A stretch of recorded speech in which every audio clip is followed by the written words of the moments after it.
아마 스토리 투자 기존 구독자분들은 이 영상 제목을 조금 의아해 하셨을 겁니다. 왜냐면 제 성향상 아마 루이비통 1000만원 이렇게 지를 것 같지 않은데 이렇게 생각하셨을 것 같아요. 그런데 질렀습니다. 그렇다고 이 영상에서 제가 루이비통 지른 거 자랑하려고 하는 건 아니에요. 투자에 대한 이야기를 좀 하려고 합니다. 조금만 더 듣다 보시면 이게 결국엔 투자에 대한 이야기라는 거를 아시게 될 것 같습니다. 우선 2019년 이야기를 했으니까 제가 2019년의 수익에 대해서 간단하게 언급을 좀 하려고 해요. 어떤 분들은 이렇게 얘기하시는 분들이 있어요. 자랑하려는 거 아니냐 이렇게 얘기하시는 분들이 있는데 자랑은 저는 페이스북에 합니다. 그래서 유튜브에서는 지금 자랑하려고 이걸 보여드리는 건 아니고요.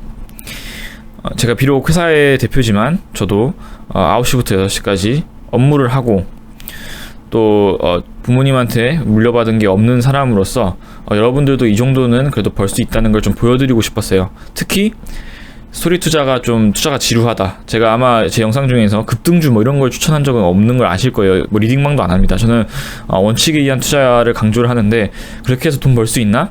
의문을 가지시는 분들이 많더라고요. 근데 실제로 제가 그렇게 해서 벌었던 걸 보여드리면 여러분도 조금 더 안심하고 투자할 수 있지 않을까 그런 생각을 할 것 같아요. 작년은 저한테도 사실 운도 좋은 해였고 수익률도 제 평균 수익률에 비해서는 꽤나 높은 해였습니다. 일단 한국 주식으로 보시면 31.4% 이렇게 벌었고 대략 900만원 정도 벌었다고 보시면 될 것 같아요. 해외 주식 같은 경우에는 작년에는 미국 주식만 했었죠. 그래서 이걸 통해서 제가 대충 보니까 600만원 정도 실제로 판 거 이런 것까지 포함해서 600만원 정도 벌었습니다.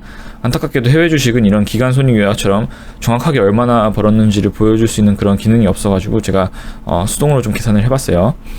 그리고 이제 제가 주식 외 쪽으로 번 게 캠퍼스 펀드가 2천만원이 있습니다. 이거는 제가 운영하고 있는 서비스 채권에 투자를 한 거죠. 그런데 여기 보시면 2,600만원이라고 나오는데 실제로는 이제 제가 개인 신용대출을 1억 정도 받아서 운용을 하고 있기 때문에 그걸 제외하고 나면 2천만원 정도 벌었다고 보시면 될 것 같아요. 그 다음에 제가 예전에 대출을 받아서 어느 정도 원룸을 하나 사놓은 게 있는데 이제 그게 월세가 지금 50만원씩 한 달에 나와서 지금 600만원 정도 들어와 있는 상태입니다. 총 합해서 4천만원을 제가 벌었어요. 작년에 불로소득으로. 제가 불로소득이라고 쓰면 너무 어감이 안 좋아가지고 패시브 인컴 이렇게 해놨는데 수동적 소득이죠. 이거는 부의 추월 차선에서 이제 언급하는 단어입니다. 아무튼 제가 이 패시브 인컴이 작년에 4천만원 정도 됐고 제 목표는 30살에 3천만원이었습니다. 30살에. 제가 올해 이제 2020년에 30살이 됐어요. 그러니까 29살에 3천만원을 넘긴 거기 때문에 조금 일찍 달성을 했습니다. 그래서 여러분들도 이제 전 충분히 이 정도는 달성하실 수 있을 거라고 생각하고 또 원금이 저보다 크신 분들도 정말 많을 거기 때문에 앞으로도 이렇게 투자 잘 하시면 여러분들도 괜찮게 돈을 벌 수 있다 이렇게 말씀을 드리려고 하고 있습니다. 2020년도에는 그냥 간단히 언급을 하면 주식을 좀 늘려가려고 해요. 제 급여로 모아둔 돈도 있고 해서 특히 이제 해외 주식 중심으로 저는 좀 늘려갈 생각입니다. 그러면 이제 이렇게 번 걸로 제가 뭘 샀느냐, 바로 루이비통을 샀습니다. 여러분들이 생각하는 루이비통 이런 거죠. 근데 제가 이걸 산 건 아니에요. 예상하셨던 분들도 있을 것 같지만 저는 바로 루이비통 주식을 샀습니다. 루이비통 제품이 아니라.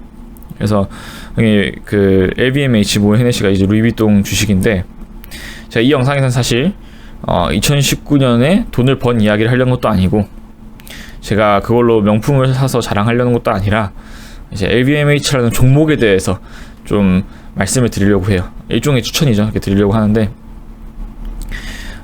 그러면 일단은 제일 먼저 드시는 생각이 아마 이런 생각일 것 같아요.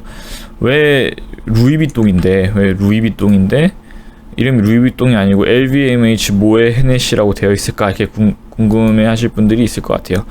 무슨 뜻이냐, 이게 바로 이런 뜻입니다. 이게 루이비통 플러스 모에 헤네시 그룹 이렇게 해서 이제 LVMH라는 그 종목명을 사용을 하고 있어요. 여러분들이 루이비통 다 아시죠? 저 백화점 가시면 항상 줄 서 있는 그 명품을 파는 브랜드죠. 그리고 모에 헤네시는 이제 좀 애주가들은 분명히 아실 텐데 또 애주가가 아니신 분들은 모를 수도 있는데 이게 뭘 하는 회사냐면 샴페인을 만드는 회사입니다. 여러분들이 알고 계시는 정말 유명한 모에샨동 정말 무난하고 유명한 이 술을 포함해서 정말 비싼 이제 클럽이나 이런 데 가면은 적게는 60만원 많게는 100만원 이렇게 받는 돈페리뇽 이런 걸 파는 그런 이제 회사가 모ët 헤네시 그룹이라고 생각을 하시면 될 것 같아요. 그래서 이 두 회사가 합병을 해서 LVMH라는 이름으로 지금 상장이 되어 있습니다.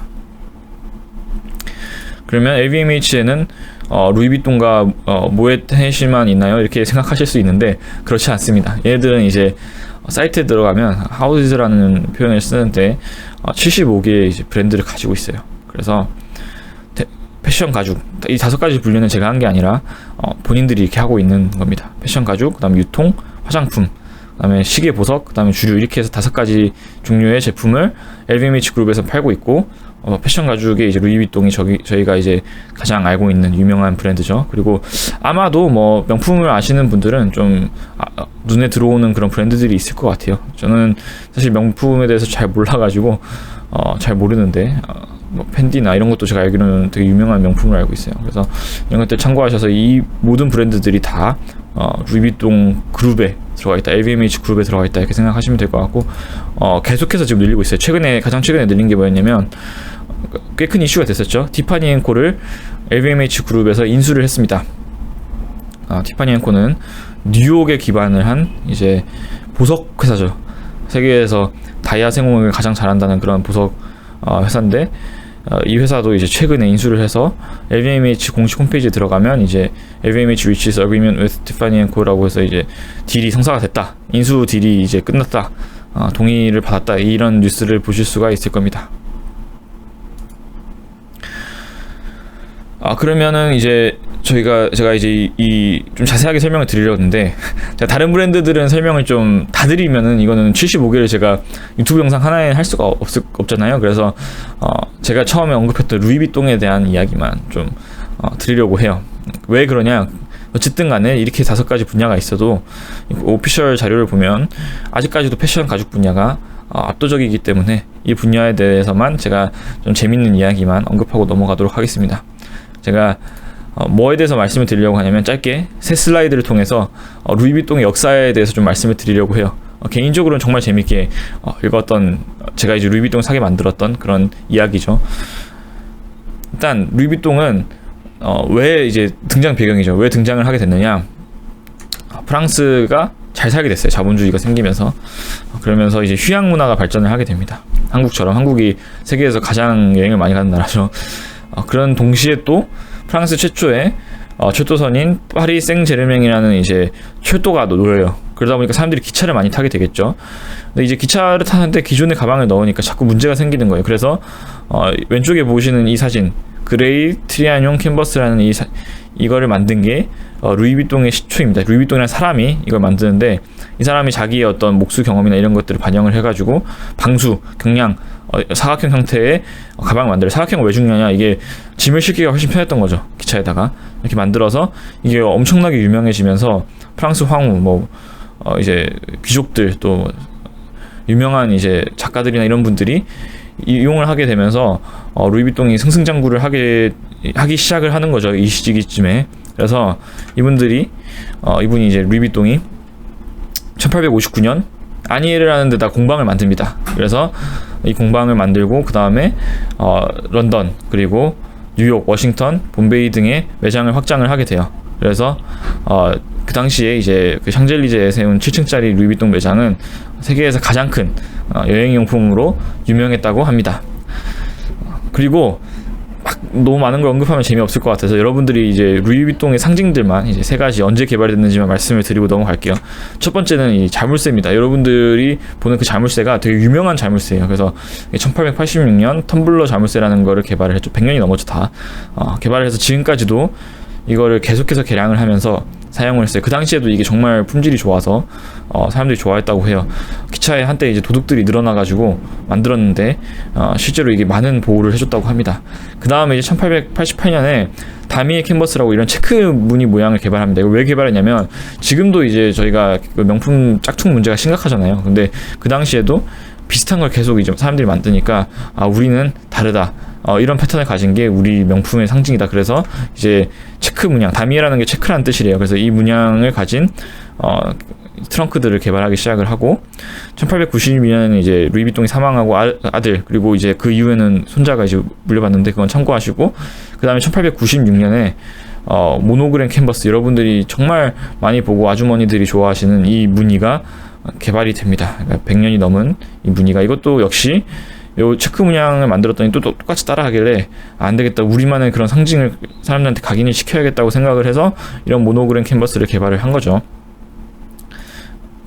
그리고 나서는 이제 뭐 자동차나 이런 것들이 개발되면서 다양한 제품 라인을 지속적으로 출시를 하는데, 그거에 대해서 제가 다 언급을 하면 시간이 너무 길어지기 때문에 그거에 대해서 언급을 하지는 않겠습니다. 그리고 나서 1984년, 정말 뭐 이 역사에 비하면은 근래의 일이죠. 루이비통을 프랑스 시장에 상장을 시키는데 경영적으로 이분들이 이제 한계를 느껴요, 자기들끼리. 그래서 1987년 모에 테네시랑 합병을 하면서 LVMH 그룹이 탄생을 하게 됩니다. 여기까지만 말씀을 드리려다가 한 가지만 더 언급하면, 이제 그럼 가방을 만드는 회사인데 왜 딴 거 만드냐라고 생각하실 수 있는데, 마크 제이콥스라는 이제 뉴욕 출신의 패션 디자이너가 합류를 하면서 이분이 제안을 해서 이런 LVMH의 LVMH는 아니죠, 루이비통의 정체성을 유지하면서 다양한 제품을 만들어 보자. 그래서 지금 뭐 옷도 만들고 신발도 만들고 주얼리 이런 것들도 만들죠. 그렇게 해서 이제 여러분들이 그런 것들을 지금 백화점 매장에 가시면 볼 수 있게 된 겁니다. 그러면 이제 여기는 이제 루이비통에 대한 이야기고, 더 중요한 이야기가 있죠. 왜 내가 이 주식을 샀느냐, 주식을 사야 될까, 이런 고민을 하시는 분들이 있어서 제가 언제나 말씀드렸다시피 제가 이거 오른다 내린다는 말씀을 못 드리는데, 제가 어떤 판단에 의해서 샀는지만 말씀을 좀 드리도록 하겠습니다. 첫 번째는 딱 들어오시죠. 인스타그램 때문에 샀어요, 사실. 실제 뉴스 기사인데, 뭐 20대 명품 브랜드가 뭐 4분기에 발표된 거죠. 뭐 7.5배가 증가했다는 그런 발표가 나는 그런 신문기사를 제가 본 적이 있어요. 왜 그러냐 그랬더니 플렉스 문화 때문이래요. 조금 되긴 했지만 어쨌든 인스타에 사람들이 과시성으로 이제 소비를 하기 시작했고, 계속해서 이제 사진을 찍고 올리는 게 일상화가 되다 보니까 가능하면 물건 하나를 사더라도 이제 좀 명품을 사서 오래 그렇게 쓰는 그런 문화가 이제 젊은 사람들 사이에서 정착을 하는 것 같습니다. 그것뿐만 아니라 또 젊은 사람들이 아무리 청년 실업률이 높다고 하지만 지금 소득이 높아지고 있어요. 계속 한국도 그렇고 세계적으로도. 여기서 아마 의문을 던지시는 분들이 있겠죠. 이건 우리나라 얘기 아니냐, 그래봤자 한국이 비중이 얼마나 되냐, 이렇게 물어보시는 분들이 있는데, 제가 한국 비중을 좀 알아보려고 했는데 일단 공시된 자료는 없습니다. 제가 LVMH 그룹에 이제 메일을 보낼 수 있는데, 한국이었으면 제가 전화를 했을 텐데 이게 메일을 보내는 게 좀 까다로운 일인 것 같아서 보내진 않았고, 얘네들이 비중을 대충 보면 이제 프랑스 9%, 그다음에 유럽 17%, 미국이 23%고 일본이 7%입니다. 단일 국가로는 정말 크죠. 그리고 아시아 전체, 이제 나머지 아시아, 일본을 제외한 나머지 아시아가 33%니까 저희는 아마 여기 안에 있을 겁니다. 그래서 대부분 중국일 거고, 제 생각에는 저희가 어느 정도 비중인지는 사실 제가 정확히 말씀을 못 드려서 한국의 비중은 작을 수 있다 이렇게 말씀을 드리겠습니다. 그래서 아까 신문 기사의 그 언급이 우리나라에 국한된 이야기일 수 있어요, 분명히. 근데 저는 그런 생각이 들어요. 제가 여행도 많이 다니고 그러는데 한국이 트렌드에 되게 민감한 편입니다. 그래서 한국에서 이런 일이 발생을 한다 그러면 저는 어느 나라에서든지 발생할 수 있는 일이라고 보고 있고, 또 실제로 여기 보시면 전 세계적으로도 수익이 증가하고 있습니다. 이게 실제로 지금 왼쪽에 있는 이게 LVMH 공시 자료예요. 그래서 수익이 얼마나 증가했는지 보여주고 있는데, 작년 이제 2019년 상반기가 전년 동기 대비, 그러니까 2018년 상반기에 비해서 15% 성장을 했다는 것을 알 수 있습니다. 물론 제가 뭐 성장에 대한 막연한 기대로만 LVMH 주식을 매입하진 않았겠죠. 재무적으로도 한번 봤어요. 근데 제가 다 분석한 걸 말씀을 드리려니까 시간이 오래 걸릴 것 같아서 여러분들은 그냥 재무적으로도 상당히 안정되어 있다 이렇게 생각하시면 될 것 같고, 주가가 고평가가 되어 있느냐라는 질문에 저는 이제 고평가가 아니라고 생각을 해요. 퍼가 30 정도 되는데 한국 주식들의 평균에 비해서는 높죠. 뭐 IT 기업이나 아니면 게임, 뭐 엔터, 바이오 이 정도 주가 아마 30이 넘어도 저희가 용납하는 그런 종목인데, 일반적인 굿즈를 파는 기업치고는 퍼가 높다고 생각하실 수는 있지만 세계적으로 봤을 때 그 퍼가 30인 거는 그렇게 높은 건 아니기 때문에 저는 이제 괜찮다, 아직도 주가가 괜찮다 이렇게 생각을 하고 있습니다.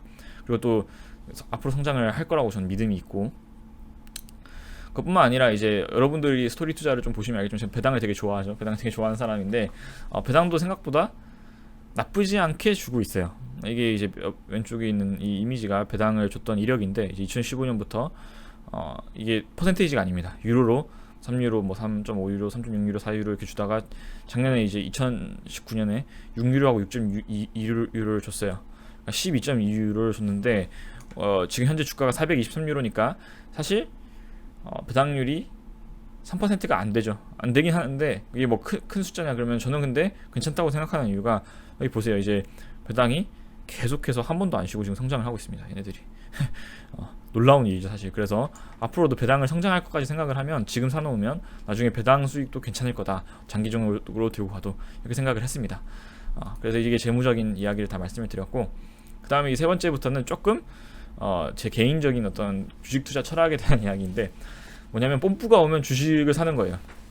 여러분이 너무 간절하게 사고 싶은 물건이 있고, 더 나아가서 여러분 주위에서 너무 사고 싶은 물건이 있고, 그러다 보면 이거는 트렌드일 확률이 높습니다. 그리고 이게 그 회사의 그 제품을 만드는, 그 서비스를 만드는 회사의 실적에 영향을 줄 확률이 있어요. 여러분들이 감지를 미리 할 수 있는 거죠. 예를 들어서 내가 먹었는데 허니버터칩이 너무 맛있어. 그러면 남들보다 만약 먼저 먹어봤다면 사놓는 겁니다.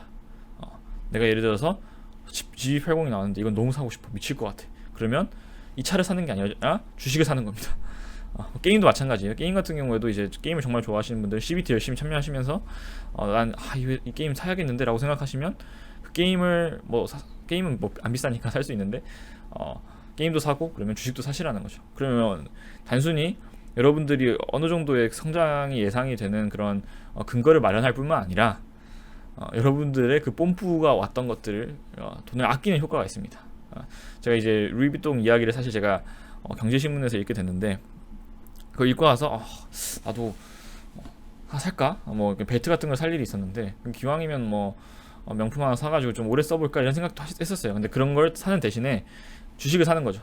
그래서 이 주식을 사게 됨으로써 제가 그 물건을 안 사기 때문에 돈을 아끼는 효과 플러스 투자의 이제 가능성을 높이는 효과, 이 두 가지가 있기 때문에 어떤 뽐뿌가 오면 한번 관심 있게 주식을 보시는 게 좋을 것 같습니다. 사실 요즘에는 개인분들이 워낙 똑똑해지셔가지고 예전에 비해서 다들 이 생각을 하는 것 같아요. 그래서 남들보다 조금 더 빠르게 볼 수 있으면 정말 좋다 이렇게 말씀을 드리려고 하고요. 루이비통 그거 저한테는 그런 이제 주식인 거죠. 그리고 이거는 이제 아까랑 연결되는 건데 이 제 개인적인 생각이에요. 제 개인적인 철학이 뭐냐, 명품 제품을 소유한 것만큼 명품을 주식을 소유한 것도 멋지다고 저는 생각을 해요. 근데 저같이 생각했던 사람이 항상 있었던 것 같아요. 지금 이게 뭐냐면 제가 실제로 제가 직접 찍은 사진입니다. 저작권이 저한테 있는 제가 직접 찍은 사진인데 제가 너무 재밌어서 찍었어요. 이게 어디서 찍은 거냐면 바르셀로나에서 찍었습니다. 제가 너무 이 가우디 건축물들을 많이 가가지고 어느 건축물이었는지 솔직히 기억은 안 나요. 근데 건축물 중 하나에 이 정말 부유한 귀족이 사는 그런 건물이었는데, 거기에 서재에 이제 이렇게 뒤에 액자에다가 이렇게 걸어놓은 걸 제가 봤습니다. 그래서 읽어보니까 이게 주식 증서예요. 그 당시에도 이게 게시를 할 만큼 이렇게 예쁜 액자에 넣어서 걸어둘 만큼 자랑스러운 일이었다는 거죠. 내가 명품을 마치 가지고 들고 다니면서 보여주는 것처럼, 또는 이제 좋은 자동차를 타는 것처럼 이 사람들한테 손님이 왔을 때 이런 내가 정말 부유한 사람이다, 멋진 사람이다를 보여주는 방법 중 하나로 주식을 보유한 것도 있었다는 겁니다. 물론 요즘엔 종이 주식이 안 나오죠. 그런데 심리적으로 여러분들이 나는 루이비통을 가지고 있다 그렇게 생각을 하시는 거죠. LVMH를 사면. 그래서 제가 처음에 루이비통 1000만원을 샀습니다 라는 말이, 비록 제품은 사진 않았지만 주식을 샀습니다지만 제품을 산 것만큼 저는 이제 행복을 느낍니다. 제가 주위에 있는 사람들한테 이런 이야기를 할 때가 있어요. 제가 가지고 있는 이제 미국 주식인데 내린 것도 있고 오른 것도 있죠. 보시면 제일 많이 오른 건 이제 아마 마이크로소프트가 지금 아마 34% 정도까지 올랐던 것 같은데, 이런 주식들이 이렇게 있습니다. 근데 저는 그런 생각을 해요. 내가 세계 최고의 콘텐츠 기업인 월트 디즈니의 주주인 거예요. 주인인 거죠, 제가. 그리고 세계 최고의 IT 회사 중 하나인 마이크로소프트의 주인이고, 모든 세계인들이 즐겨 먹는 코카콜라의 제가 주인입니다. 나이키 얼마나 멋있나요? 제가 지금도 나이키 입고 있죠. 편해서, 저는 사실 편해서 있는데 나이키라는 이 브랜드의 주인인 거예요, 제가. 저는 그래서 행복해요. 제가 여기 난 행복합니다 해놨는데, 제가 항상 하는 얘기가 너무나 재밌는 시대에 살고 있는 겁니다. 정말 미국과 머나먼 거리에 어떤 작은 나라에서 실제로 엄청난 부유한 사람도 아니고 귀족도 아닌 저처럼 평범한 사람도 세계 최고의 누구나 누리고 있는 그런 회사의 브랜드의 주인이 될 수 있는 기회를 지금 주고 있는 거예요. 그래서 저는 이제 주식이 오르든 내리든 이 주식을 가지고 계속 가져가면서 이걸 보유할 수 있다는 것만으로도 저는 큰 즐거움을 느껴요. 여러분들이 뭐 제가 그 느끼라고 해서 느낄 수 있는 건 아니지만, 제가 아까 이 사진에서 옛날 사람들도 그랬다는 걸 이제 말씀을 드리는 것처럼 주식을 모아가는 즐거움도 꼭 느껴보셨으면 좋겠습니다. 그러면 한국에는 뭐 어떤 게 있나요? 그건 이제 제가 뭐 다른 영상에서 항상 말씀을 드렸고, 해외 주식은 제가 찍다가 말았어요, 제가 예전에. 근데 이제부터는 여러분들이 이제 저처럼 해외 주식을 비중을 늘리려는 분들이 정말 많은 것 같아서 좀 그러니까 해외 주식을 투자하는 방법에 대해서는 정말 많은 사람들이 영상을 올리고 있기 때문에 그거 보시면 돼요. 근데 잘 투자하는 법, 뭐 예를 들어서 환율, 수수료, 시간, 뭐 국가 시장 종목 이런 게 이제 중요해요. 달라요. 뭐 환율이라는 개념이 개입이 되고 수수료라는 개념이 개입이 되고, 이런 개입이 되기 시작하기 때문에 제가 예를 들어서 환율이 뭐고 어떻게 결정이 되고 환율을 우대받는 방법, 이런 것들에 대해서도 좀 설명을 드리려고 합니다. 자세하게, 디테일하게. 나머지도 마찬가지고요. 그래서 여러분들이 이 그 영상을 계속 구독을 하고 계시면, 제가 조금 느리지만 아시다시피 제가 한 영상을 찍어도 좀 제가 넣고 싶은 내용을 다 넣으려고 하는 편이에요. 그러다 보니까 준비하는데도 시간이 많이 걸리는 그런 경향이 있는데, 그런 것들을 다 포함을 시켜서 여러분들한테 이제 이런 해외 주식을 잘 투자하는 방법에 대해서, 또 정보를 구하는 그런 방법들에 대한 것들을 제가 올리도록 하겠습니다. 네. 그래서 앞으로 이제 구독과 좋아요, 제 주위에 있는 사람들이 꼭 하라 그래서 이제 하려고 하는데, 구독과 좋아요 꼭 좀 눌러주시고요. 여러분 덕분에 제가 이제 그 수익을 낼 수 있게 됐어요. 광고로. 제가 광고를 달까 말까 고민을 많이 했었는데 일단은 달아보려고 합니다. 제가 왜 그랬냐면, 요즘에는 유튜브 프리미엄을 많이 쓰신대요. 그래서 유튜브 프리미엄을 이렇게 쓰시는 분들은 광고를 안 보시고도 이제 저한테 이제 수익이 들어오기 때문에 윈윈이죠. 그래서 그런 분들이 많은 것 같아서 일단 한번 광고를 달아서 올리려고 하고 있고, 여러분들이 보시다가 너무 불편한 것 같다 그러면 저한테 얘기를 해주세요. 사실 저도 돈을 벌면은 누구나 즐거운 일이지만, 제가 구독자들이 너무 불편해하는데 그렇게 광고를 달고 싶진 않아요. 사실 제가 이거는 저를 아시는 분은 아시겠지만 좀 일종의 저의 기쁨으로 유튜브는 운영을 하고 있기 때문에, 제가 이렇게 영상을 올리는 것만으로 제 행복이기 때문에 한번 고민을 좀 해보도록 하겠습니다. 아무튼 제 영상은 여기까지고, 새해 복 많이 받으시고 올해도 꼭 대박 나시길 바라겠습니다. 감사합니다.